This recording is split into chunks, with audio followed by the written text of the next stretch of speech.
Chers internautes, je vous salue et soyez les bienvenus sur votre chaîne préférée, Arc-en-Ciel TV, qui est une chaîne en ligne. Vous suivez votre serviteur Gloria Baby Sophia que je suis conférencier, je suis médecin prophétique et je suis naturaliste. Chers internautes, je suis spiritualiste traitant, j'ai un cabinet, je traite des cas surnaturels. Vous voyez, on confond les maladies médicales et puis les maladies spirituelles. Il y a des choses qui sont de l'origine spirituelle, où on ne voit pas. Souvent, il y a des gens qui sont malades. Comme tout à l'heure, j'ai reçu une jeune dame qui allait jusqu'aux Indes. Elle est malade. Elle a le ventre ballonné. Quand elle s'approche comme ça, l'odeur qui vient, c'est l'odeur même du cadavre. Mais avec tous les traitements, depuis l'hôpital jusqu'à ce qu'elle parte aux Indes, ou venir, il n'y a pas de changement. Elle souffre. La nuit, elle sent une grande chaleur dans son corps. Elle transpire. Même quand elle met un drap sur elle, le drap là, quand on presse là, l'eau sort. La sueur, parce qu'elle transpire, c'est comme le feu. Et elle finit à petit feu, elle finit à petit feu. Vous voyez, ils ont fait tous les diagnostics, tous les examens de sang, de stade, d'état, on ne voit rien. Et il y a un médecin même qui lui a dit, vraiment ta maladie là, on ne voit rien, on est obligé de te dire, parce qu'on prescrit tel médicament, elle prend. Parce que quand les gens ne voient rien, très souvent d'autres sont obligés quand même de te prescrire au moins quelque chose pour essayer de t'aider, mais souvent ça traite pas, ça touche pas le mal, puisqu'on voit pas. Un mal où on voit pas, comment on peut la combattre? Donc vraiment, c'est là que le spirituel intervient. Les gens savent pas faire la part des choses. Lorsque quelqu'un a un problème, lorsque tu es malade, la première des choses que tu dois faire, c'est d'aller à l'hôpital. C'est très important, c'est ce que les gens doivent savoir. Faire les examens qu'il faut. Il faut d'abord aller à l'hôpital pour aller voir de quoi tu souffres. Si tu es parti à l'hôpital, qu'au niveau de l'hôpital, tu as fait les traitements, tu as fait ce qu'ils t'ont demandé de faire, que il n'y a pas eu de bien de cause. C'est dans ce cadre-là, à travers ce cadre, c'est ce cas-là maintenant, là, dans ce cas-là, pour moi, tu viens voir nous les spirituels pour qu'on puisse aussi voir le côté spirituel. Mais c'est d'abord à l'hôpital. Il y a des gens qui sont malades, qui sont assis sur le mal. C'est dit, ça va aller, ça va aller là. C'est un mot qui soulage l'esprit, mais c'est pas un mot qui guérit. Ça réconforte, mais ça guérit pas. Au-delà de nos jours là, on ne doit pas cacher maladie. On ne doit pas cacher maladie. Si tu as un petit bobo là, va à l'hôpital. Va faire les examens. Moi, j'ai une connaissance comme ça, qui avait un petit problème. Quand il m'a appelé, je lui ai dit non, faut aller à l'hôpital. Il dit, mais Gloria, tu peux faire quelque chose? Il dit oui, mais va d'abord à l'hôpital. Quand il est parti à l'hôpital, il s'est trouvé que c'est une infection. Il lui a donné les médicaments qu'il a fait. Il a fait 7 jours de traitement. Paf, il est guéri. Il est guéri. Mais je pourrais dire, bon, viens me voir. Je vais lui prescrire quelque chose. Faut prendre ça, faut prendre un temps. C'est pas le cas. Je vais lui mettre les trucs dans la tête. C'est les sorciers qui vont te tuer. Donc, faut faire ça. Non. Nous, on est spirituel. On croit à une loi qu'on appelle la loi du karma. Donc, nous, notre manière de voir les choses là est différente de d'autres personnes. Souvent, d'autres pensent que c'est la faiblesse. D'autres pensent que parce qu'on n'est pas fort. D'autres pensent que parce que on connaît rien. Non. Nous, on croit à une loi. Parce que la loi du karma là, ce que tu fais à quelqu'un, ce que tu fais à l'homme, ce que on te fait qui te plaît pas et puis tu fais à ton prochain là, cette loi là va te rattraper avec ça. Donc, nous croyons à cette loi. Donc, par cette loi de karma là, nous, on n'agit pas comme les autres. Moi, Gloria, quand quelqu'un me contacte pour une maladie, la première question que je pose à la personne, est-ce que tu es allé à l'hôpital? Si la personne me dit non, je dis bon, va d'abord à l'hôpital d'abord. S'il y a des examens, il faut faire. S'il y a des médicaments à payer, il faut payer. Fais un bon traitement à l'hôpital d'abord. Mais si tu as fait le traitement à l'hôpital, que pendant un certain temps, il n'y a pas bien de cause, recontacte-moi dans ce cas-là. Vous pouvez demander aux gens qui me contactent. Moi-même, mon entourage, quand quelqu'un a un petit souci, la première des choses d'abord, c'est l'hôpital. Parce que toutes les maladies ne sont pas spirituelles. Nous, les spirituels, là, notre rôle, c'est quoi? Nous, les médecins traitants, spiritualistes traitants, notre rôle, c'est quoi? C'est de traiter des cas surnaturels. Quelqu'un qui a marché sur un médicament, les pieds sont enflés, on fait tous les examens, on voit rien. Nous, on intervient là.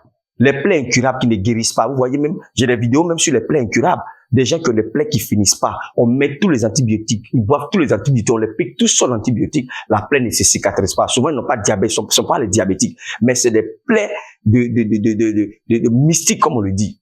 Moi, il y a des plaies, même quand on traite les gens, on enlève les dents de l'homme. On enlève ça dans la plaie. Il y a des plaies même là, on enlève des touffes de cheveux là-dedans. Il y a des plaies même là, on enlève même des os, os même dedans, les os même là-dedans. On peut pas tout montrer à la caméra parce que c'est des choses vraiment confidentielles. Mais j'en ai montré un peu dans le temps. Dans les vidéos précédentes, j'en ai montré un peu. Donc, dans les maladies spirituelles, il y a des gens, par exemple, quand ils dorment la nuit, c'est comme si on les poursuit. Quand il se réveille le matin, il est essoufflé. Souvent, il est là et puis le cœur coupe. Il est là et puis c'est frais. Le cœur coupe comme si on lui a lancé une nouvelle qui est triste. Dans ce cas-là, nous, on intervient. C'est des cas spirituels. Il y a quelqu'un comme ça qui a dormi dans son rêve. Un serpent l'a mordu. Et là où le serpent l'a mordu, il s'est réveillé. C'est devenu un peu comme une brûlure. Comme la manière que le feu te brûle là. Et dans ça, quand il est parti se laver, c'est cassé. Mais je vous assure, ça a causé une plaie énorme sur ce monsieur-là. Il a fallu le côté spirituel pour traiter ça. Parce que le serpent, c'est pas physiquement que le serpent l'a mordu, mais c'est surnaturel, sur le plan surnaturel, dans son sommeil, qu'il a été mordu par le serpent. Il y a quelqu'un comme ça qui m'a dit, une fois, il dormait, puis ils ont tiré sur lui en rêve. Et quand ils ont tiré sur lui, il a commencé à saigner. Mais dans ce cas-là, les balles sont dedans. Il faut extraire les balles parce que c'est pas les balles physiques qu'on voit, c'est les balles qui sont spirituelles. Donc dans ce cas-là, le spirituel, il peut extraire les balles. Il peut t'aider à extraire ces balles spirituelles parce que c'est un rêve. En vous portant quelque chose qui est activé sur toi, c'est pas physiquement. Je vous assure que le monde spirituel existe. Il y a des maladies qui sont d'origine spirituelle. Le monde est méchant. Quelqu'un peut te lancer un sort. La maladie est dans ton corps, ça te promène dans ton corps, mais on n'arrive pas à diagnostiquer. La jeune dame qui est venue, qui j'ai dit, elle est jusqu'à Lausanne, mais on peut pas diagnostiquer parce qu'elle dit le truc se promène dans son corps. Ses parents le moins, mais on peut pas la traiter médicalement parce que la maladie n'est pas médicale. Elle est spirituelle. Donc, il y a des médecins, quand ils te traitent, même quand ils voient un peu comme la maladie est en train de tourner là, ils te disent, ah, mon frère, faut te chercher. Va dans une église, bien, va voir quelqu'un qui peut t'aider. Donc, voici un peu ça. Nous, on est là pour le côté spirituel. Notre rôle là, c'est ça. Quand quelqu'un n'a pas un problème spirituel, c'est pas la peine de nous contacter. Ceux qui doivent nous contacter là, c'est des personnes qui ont des problèmes spirituels. C'est comme quelqu'un qui n'est pas malade. Tu vas aller faire quoi à l'hôpital? Donc, c'est le malade qui va à l'hôpital. Donc, c'est la personne qui a la maladie spirituelle, qui a atteint spirituellement, qui a un problème spirituel. C'est ces personnes-là qui viennent vers nous. Il y a des personnes comme ça, quand tu dors comme ça la nuit, il y a des gens qui viennent avoir des rapports sexuels avec eux, ce qu'on appelle communément les esprits incubes ou succubes. Ceux-là, on peut pas les traiter à l'hôpital. Il y a des gens comme ça, quand ils dorment la nuit, dans leur sommeil, ils mangent les dents. D'autres même mangent. En réalité, ils mangent de la viande tuée, tout ça. Ceux-là, on peut pas les traiter à l'hôpital. Il y a des personnes vraiment qui ont il y a connu une jeune dame, il y a un truc qui vient sur elle comme trans, elle arrache ses cheveux, elle consomme, elle bouffe ses propres cheveux, elle les arrache, elle mange, elle tremble, elle bouge, elle enlève ses ongles, elle coupe ses ongles, jusqu'à même il y a des plaies partout. C'est un esprit qui en elle. Ça, c'est pas un cas d'hôpital. Mais il y a des maladies qui sont des maladies où il faut aller à l'hôpital. Ton bébé chauffe. Il y a des femmes ici, quand leur bébé commence à chauffer un peu seulement là, il m'appelle, il y a une maman qui m'a appelé, ah, mon bébé là chauffe, il dit, maman, il faut aller à l'hôpital. Il dit, allez à l'hôpital. Il dit, oui, va à l'hôpital. C'est pas comme les gens qui disent, non, viens, je vais t'imposer la main, et puis Jésus va te... Non, d'abord, faut aller à l'hôpital. Parce que, il y a des gens même qui sont malades. À force de leur dire que non, de rester à la maison, il finit par mourir. Mais c'est toi là qui l'as tué. Quand quelqu'un est malade là, peut-être que c'est une petite maladie où on peut diagnostiquer et puis traiter rapidement. Mais quand tu fais traîner la personne, au moment où ils vont diagnostiquer, souvent c'est déjà tard. Moi, c'est comme ça que je traite chez moi. Depuis combien d'années? Depuis 1998, je n'ai jamais eu de problème avec quelqu'un. Parce que même quand un malade m'appelle, je dis, va, tu es allé à l'hôpital. S'il dit non, je dis, va à l'hôpital d'abord. Si tu es allé à l'hôpital, ils ont fait tous les diagnostics, rien ne va, dans ce cas-là, tu peux venir me voir. C'est comme il y a une maman qui a la ici là. Ici, la maman, elle avait sa fille qui finissait aussi. La fille, elle était devenue bizarre. Et les gens même disaient qu'elle avait le VIH. Elle était devenue bizarre, ça n'allait pas. Mais à l'hôpital, quand on fait tous les examens de sang, de quoi, tout est parfait, tout est propre, tout est normal à travers la fille. À l'église, ils étaient dans une église qui était le nom. Ils ont fait pouiller là-bas, tout ça. Ça n'allait pas. Et puis quelqu'un a donné mon numéro. Quand ils sont venus, dès que j'ai vu que la maman, elle a eu un souci, elle avait des problèmes de pouvoir vraiment féconder. Elle allait sur une eau pour aller demander d'enfants. Et elle a fait des promesses à cette eau. Et depuis qu'elle a commencé à avoir des enfants, elle n'est plus jamais retournée là-bas. Donc celle qui est venue là, c'est celle-là, il l'a envoyé pour lui rappeler que tu as fait une promesse quelque part. Donc la maladie que la petite a là, c'est pas une maladie qu'on peut soigner. Elle doit retourner là-bas pour aller tenir à sa promesse. Donc elle est venue. Dans le causerie, elle dit, mais maman, je lui ai commencé à lui dire, est-ce que tu n'as pas fait une promesse quelque part? Est-ce que tu n'es pas allé quelque part pour demander un enfant bien fait? Elle dit, c'est vrai, mon frère. que je suis allé sur haut là, que vraiment à un moment donné, c'était difficile pour moi d'avoir des enfants. Donc, il y a une camarade qui m'a accompagné dans un village où je suis allé là-bas, elle a fait des promesses et tout. Il a dit, mais est-ce que tu es retourné? Elle dit non. Il dit, est-ce que depuis que tu as commencé à faire les enfants, tu es retourné? Elle dit non. Il dit non. C'est toi qui avais fait ta promesse là. Il faut retourner là-bas pour que ce que tu as dit là, va respecter ta parole. Elle dit, mais donc tu peux rien faire. Elle dit non. Va d'abord, quand tu as fini là-bas, et puis tu reviens me voir. Elle dit donc départ. Il dit oui. Tu as tenu une promesse. C'est là-bas que tu es parti et puis tu as eu des enfants. C'est pas chez moi que tu es venu. Donc, il y a des gens quand c'est comme ça, ils disent donc, on va combattre. Au nom de Jésus, on combat pas partout. Les gens ne connaissent pas le spirituel. C'est pas là que tu dois combattre. Parce qu'elle allait faire une promesse là-bas. Elle a vu Jésus, elle a vu l'eau là et puis elle est partie là-bas. Donc, c'est pas là qu'on doit combattre. Elle doit aller tenir à sa promesse. Ce qu'elle a dit là. Donc, elle est partie. Ce qu'elle devait faire, elle devait donner un poulet ou bien quoi là. Elle est partie faire ce qu'elle devait faire. Et elle n'est plus venue me voir. Elle n'est plus jamais venue me voir. La petite est guérie. Donc, dans mes balades, je suis venu de mon voyage un jour à Londres, donc je partais voir une connaissance près de leur quartier. Et je vois une jeune dame qui s'approche de moi.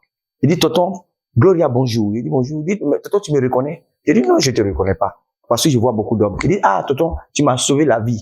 Je dis, ah, comment ça? Il dit, non. C'est moi, j'étais venu chez toi avec ma maman là, où j'étais devenu maigre. C'est moi, que moi, je t'ai reconnu. Il sait que tu me reconnais pas. Il dit, oui, c'est moi, il a grossi quand il a fait enfant. Son bébé était dans sa main. Il dit, ah, quand ma maman est partie faire, là où elle devait partir là, elle est partie, que moi, je suis parti l'accompagner. Quand on est parti, quand elle a fait là, maladie est quittée sur moi. Mais ma maman dit qu'elle n'a pas l'argent pour venir te voir, pour venir te dire merci, qu'elle a honte. Donc, elle n'est plus venue, mais nous, on te porte en cœur. Comme il t'a vu, il ne pouvait pas te dire. Mais ça m'a fait plaisir. Même s'ils sont pas venus chez moi pour payer, pour faire quoi que ce soit, mais le fait qu'ils sont partis faire, la maman est partie là-bas, la promesse qu'elle a tenue là, elle allait donner ce qu'elle devait donner là. Et puis sa fille est libérée. C'est l'essentiel. Au moins, c'est un être humain qui vit. C'est ma joie. Ça a été vraiment une joie incontournable pour moi ce jour-là. Vous voyez? Donc le spirituel là, les gens comprennent pas le spirituel. Les gens connaissent pas le spirituel. Ils pensent que le spirituel c'est ça. Non! Le spirituel là, il y a une manière de comprendre le spirituel. Quand quelqu'un est malade, il faut d'abord à l'hôpital d'abord. Les maladies de rêve là c'est le spirituel. Mais les maladies, les petits palus, il y a des gens même, c'est un palu même qui a en train de tuer la personne. Ils vont dire non, c'est ta grand-mère qui est en train de te tuer. Au moment où ils vont savoir que c'est palu, la personne est déjà décédée. Il y a des gens même là, peut-être que c'est la mauvaise alimentation qui fait qu'ils sont anémiés. Ils vont dire c'est un sorcier qui suit son sang. Au moment où ils vont savoir que c'est la personne est déjà partie. Quand vous avez des soucis, prenez d'abord le chemin de l'hôpital d'abord, parce que là-bas, ils ont les appareils, ils ont les médecins pour diagnostiquer le physique. S'il n'y a pas eu de suite, dans ce cas-là, vous pouvez nous contacter en tant que spirit pour que nous puissions aussi, en tant que médecins prophétiques, nous puissions aussi faire pour nous aussi pour voir réellement autour de vous. C'est très important. Donc, notre rôle là, c'est des cas spirituels, des problèmes spirituels. Il y a des gens qui ont des blocages, mais le blocage, souvent, c'est dû à eux-mêmes, leur comportement de tous les jours. Moi, tous ceux qui viennent chez moi, c'est pas tout le monde que je traite. Il y a des gens que je donne des conseils. C'est pour ça que je suis coach. Moi, je pose beaucoup de questions. Ça fait que les gens disent, mais le monsieur, lui, c'est l'argent, il veut, ou bien c'est qu'est-ce qu'il veut. Quand il va chez lui, là, il te pose des questions, il dit, mais tout ça, mais oui, il faut causer avec la personne. On peut pas tout voir. Même quand quelqu'un dit les voyants, il peut voir certaines choses sur toi. Mais il y a des choses là, c'est toi-même, tu dois lui dire, pour que le traitement soit complet. On ne doit pas cacher quelque chose. Ce soit non. Et là, la dame, là, quand je lui ai demandé, elle a dit la vérité, elle a dit, effectivement, je suis allé faire ça. Il dit, mais retourne là-bas. Quand elle est retournée, les deux vont dire, mais pourquoi tu n'as pas combattu? Pourquoi tu n'as pas délivré? Pourquoi tu n'as pas fait? Non. C'est pas, il faut connaître le spirituel. C'est très important.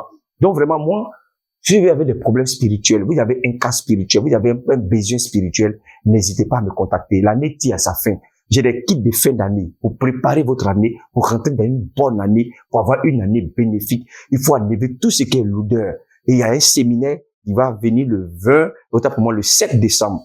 Le 7 décembre, il y a une conférence et au cours de cette conférence, nous allons parler de l'année 2025 et nous allons préparer des gens, préparer le spirituel des gens, aider de ces personnes qui vont se déplacer là à pouvoir eux-mêmes et être leur propre maître à travers certaines méthodes que nous allons les enseigner au cours de ce séminaire-là, le 7 décembre. Donc, vraiment, je vais pas être long pour cette vidéo. Que Dieu vous bénisse. Quand vous avez des problèmes, allez-y d'abord à l'hôpital. Faites-vous traiter d'abord à l'hôpital. Si ça, il n'y a pas eu de suite, que vous voyez que la maladie continue, vous tournez, ça va pas, contactez un spirituel qui va être capable de voir et puis vous aider. Que Dieu vous bénisse et à bientôt pour d'autres numéros.